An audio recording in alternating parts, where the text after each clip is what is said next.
Let's just rip off the Band-Aid. Corporations don't care about you. They don't care about their workers. They don't care about social causes. And they certainly don't care about the warm fuzzies that you feel when you see a rainbow logo on Twitter in June for Pride Month. What do they care about? What do they always care about?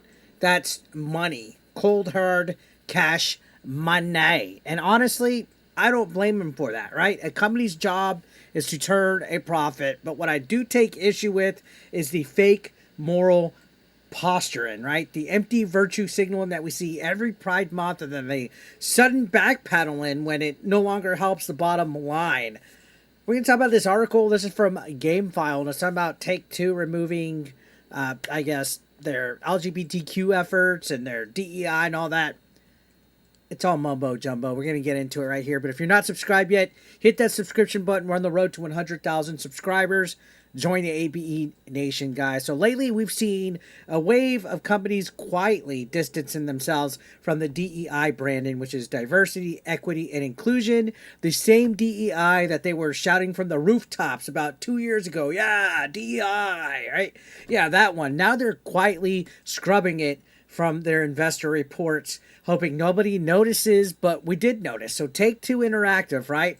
It's the latest company to join the trend. Now, this happened a few days ago. People were talking, giving their thoughts about it. I want to give my take on it, right?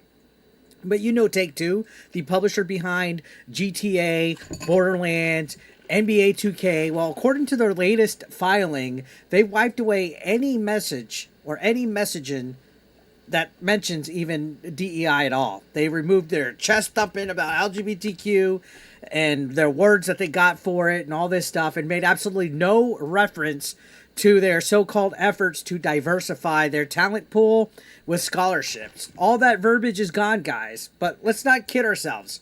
This isn't about them suddenly growing a conscience or changing their philosophy or the ideologies. It's just a rebrand, almost like a sleight of hand illusion, like a little trick. They're not ending these programs, all right? They're just tucking them out of sight, and they're slapping a less controversial title or label on top of them, okay? It's not the death of DEI. It's the costume change before Act 3 for this company. Let's be real and call it what it is. And this is not just Take-Two that's doing it. Disney, Google, Intel, General Motors. There's tons of massive companies that are scrubbing that language too. NPR even reported on this trend earlier this year, noting that DEI language in corporate filings is now being softened. So the translation is that they're trying not to spook these shareholders while still clinging to the same internal frameworks. You know, this whole woke ideologies. It's all about the optics, guys. That's at the end of the day, it's always optics with these people. So let's be clear.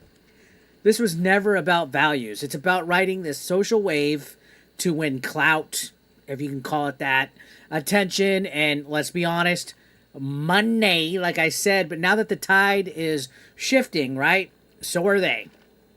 You got the new presidential administration in office. DEI efforts are starting to crumble down, so they have to make some changes. And for some reason, people still seem surprised when they figure out the truth or the non-truth, like when they're reading this stuff. Oh, I can't believe Take-Two shifted away from DEI. Really? You can't believe it? Really? These companies will ditch any kind of ideology the second it stops making them money.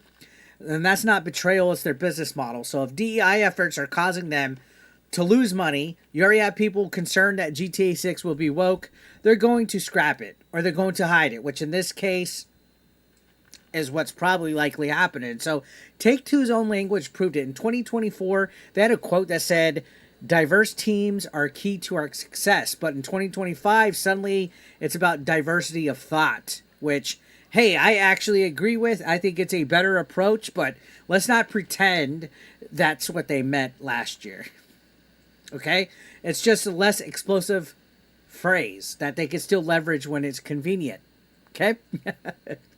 What these corporations should be doing, honestly, is hiring based on talent. The way it used to be. You hire the best person for the job on merit. Okay? Not taking a demographic checklist for a PR boost. That's how you build great games. Hire the best people that could work on your project. That's how you build anything that's worth a damn. And when you look at how games like Dragon Age: The Veilguard, which we've talked about that quite a few times this week, Flintlock and Concord turned out, it's pretty clear what happens when you fill a room with yes man and call it a diverse team, right? It's not about who you hire, guys. It's about what they bring to the table. You want different perspectives. Sure, we get that. You want people that come from different upbringings, different, backgrounds. Sure, okay? But they have to be rooted in ability at the end of the day, not appearance. Not this identity politics nonsense. Because when it's not, you end up with boring, soulless games that were built to pass a checklist and not entertain actual human beings who want to be entertained. And Take-Two can't afford to mess that up right now. They've reportedly put over billions of dollars, I think over $1 billion at this point, into GTA 6. That game has to succeed, okay? So, of course, they're pivoting. Of course, they're ditching this trendy activist branding. They're realizing the people that they were pandering to, they don't actually buy the games. They just kind of complain about them online. If the last year was any indication, all the games that failed, that we've listed, Dustborn, Concord, you name it. This is why the so-called woke era of gaming has been such a disaster, guys.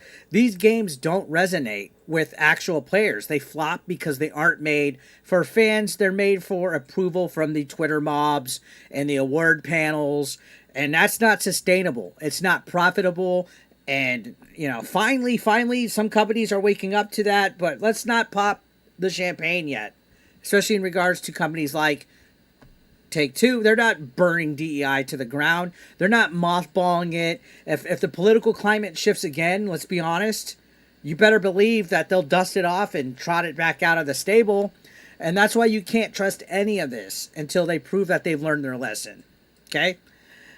If they start consistently releasing great products going forward, games that are built by teams, made by real talent, real vision, and not just social check marks, then maybe we can talk about a turning point. That would be fair. Until then, this is just another boardroom pivot, another case of corporations doing what they've always done, which is following the cash money. So yeah, I'm going to be keeping an eye on Take-Two. Borderlands 4 is on the way. I think that's going to be garbage. GTA 6 is coming eventually, hopefully this year. And those games will tell us everything that we need to know about what Take-Two really values now at this point. Not their press releases, not their investor filings, the games themselves. The games will speak.